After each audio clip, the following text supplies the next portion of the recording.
Okay. And let's start off again with the... Start off with the dads and their Okay.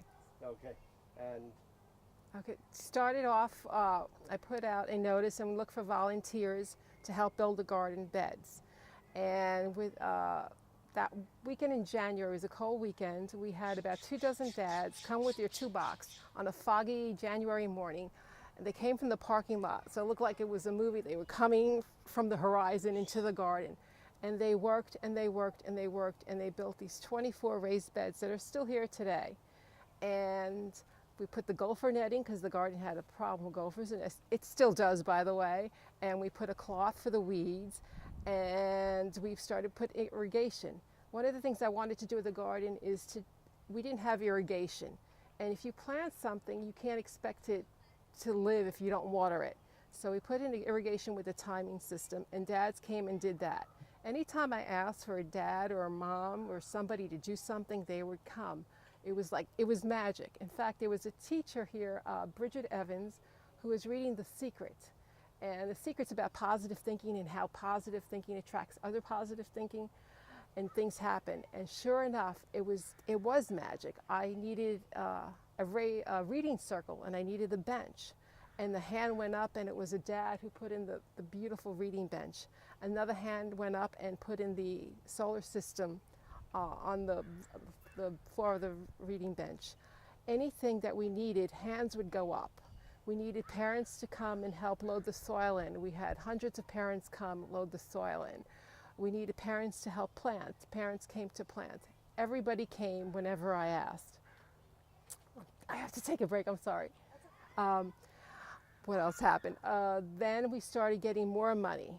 I would go to the dentist, and he said, "What are you working on now?" And he'd write me a check. Wherever I went, people were giving us the money we needed to get the garden going again. So we had a momentum going. Teachers were involved, parents were involved, the kids were so happy. The first crop we had were peas and radishes and lettuce, and the kids would beg to get out of their recess time, and they'd come into the garden, take the sugar snap peas, pile it in their pockets, and run out again. They couldn't get enough. That's all they wanted to do was eat, eat, and eat. Then at the end of the day, I would gather the cherry tomatoes, the sun gold tomatoes. I had 2 baskets, and I'd walk around the school grounds, and little hands would be going into eating the sun gold tomatoes, popping them like candy. It just didn't stop.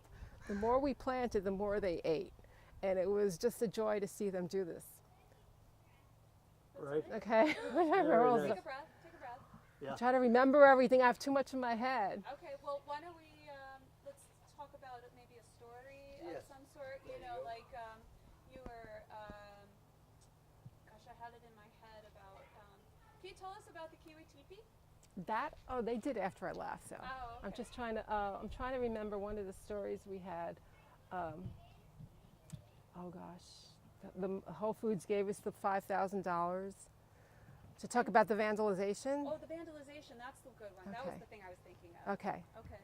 Because Okay. that was sort of like, Yeah, we got to put that put it behind you. behind you. Here, I'll get that. Yep. Is that good? Okay. Okay, so are we going to talk about the teepee? No, we're gonna That talk came about the after me. vandalization. Okay. Yeah. So- Okay. tell me Okay. when.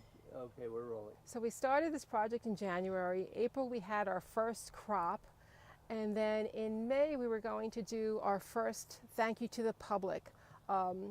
This was a spring fair, and the spring fair was going to be open to the community. It was supposed to be, I think, June 3rd, and we were all getting ready to do the spring fair. There were being crafts being made, the garden was being cleaned up, we were polishing it up. It looked amazing. And that I would come every day. Let me see. I think that was 2007.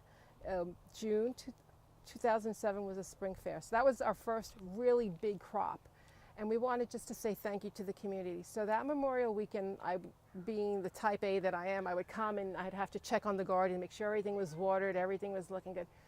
I came on a Sunday morning. I think it was a Sunday or the Monday morning, because it was the day of the Memorial Day, Mill Valley Memorial Day Parade. So I came to the children's garden, I opened up the gate, and the hoses were on. And we had just put in a new pathway of decomposed granite. The parents had come the weekend before, and we had done it, poured out the the DG as they called it, and we tamped it down, and it was ruined. All the hoses were left on. Then as I started to walk around, I saw the plants being pulled up. All the lavender plants that we had put in front of the beds were just pulled up and gone. And as I make my way in the back, I just lost it. I was just devastated. The fruit trees had been half a dozen of them had been chopped down to the base. The fruit, thousands of pieces of fruit were on the ground. It just was hard. It was like a bad dream. I couldn't believe that this was happening.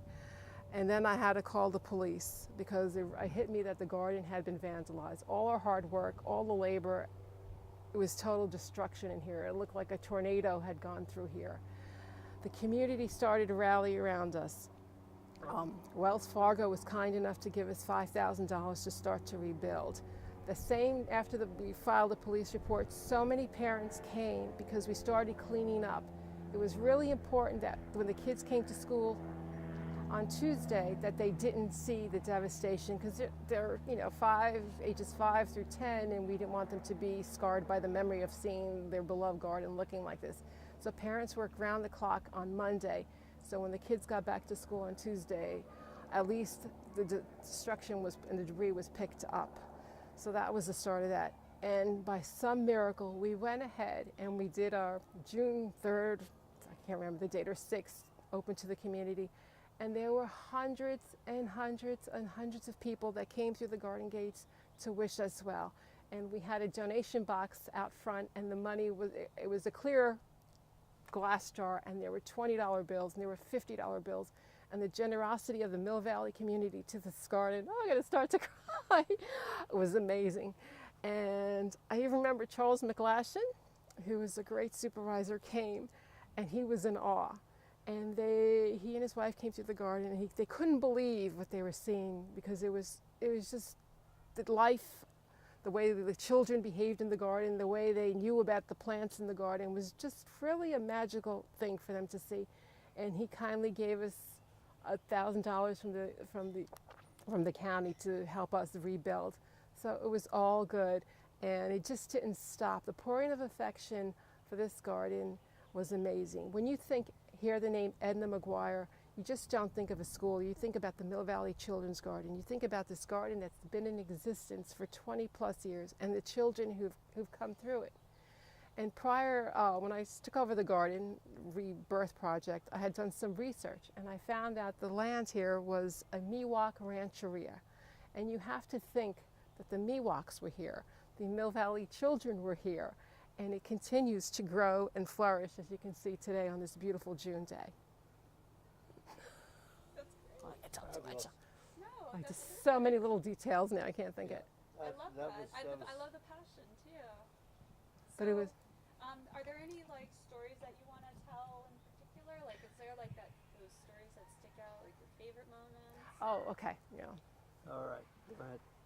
Take a deep Your breath. favorite. Start out by saying some of my favorite moments Okay. or some of my great, the greatest vivid memories. Okay, I can do that. Okay. In this beautiful Mill Valley Children's Garden, there were a lot of wonderful memories. Some of my favorite moments were the ladybug release. We had released 120,000 ladybugs into the school garden, and we had a bunch of parent volunteers come at 6 a.m. and hose down the garden to keep the plants wet so the ladybugs would stick. And to see these kids shake out the ladybugs, God knows how many survived as they were doing it. But it was just magical. There were ladybugs all over. Children were covered with ladybugs. One of the things people don't realize is that these kids have their video games. You cannot connect to a video game or to your cell phone the way you do with a ladybug crawling on you or a pill bug. The bugs were huge in this garden. We used to have snail races. We'd find snails and then we'd line them up and have snail races. The kids would love that. But one of my favorite moments is I'd be watering on a day like today, and there used to be the kindergarten wing there, and the kids would just say, "Lee, can you wet me? Can you wet me?" And of course I would take the hose and just give them a quick spray. And they would just squeal in delight. And as long as I live, I will hear that squeal of delight when they were wet with the hose. So that was our standard practice. The other one is when they would just come in and gather the food. They couldn't stop eating. They say, look, Lee, I never had a tomato before. And they say, Lee, watch me. There were some other stories too, like as you start from kindergarten to 5th grade, and you can see how the children evolve. First, the kids are fascinated with the ladybugs and the pill bugs and the snails. For hours, they could be there. But then when they get to 3rd grade, then you start to see the little mischievousness start to happen. I'll never forget, one 3rd grade class, the boys could not help themselves but put down the snails down the girls' back of the dress. It was funny to see the 5th grade boys afraid of bugs and the girls saying, what's wrong with you? It was always the girls that were braver than the boys in the garden. It was interesting to see. Very good. The transition. Oh gosh. Okay. The transition. Well, this. I got it. I got it. The transition. It's a little bit emotional for me to see part of the garden being moved, but it is being moved and it will continue. And I know there's some wonderful garden parents out there, Laura Figurinas, Leslie Meyer, Ronnie Sharpe, who are continuing this garden. And it's really important to have their involvement, and for them, I'm going to start nagging as I do, to recruit others to take over for them, even though they're here for a few more years. So the garden will be bigger, it will be better, it will be stronger. There's something I have in my kitchen. When my son left for college, it was pretty emotional for me because they grow so fast. I'm gonna cry. And I have this thing sign in my kitchen. Without change, there would be no butterflies.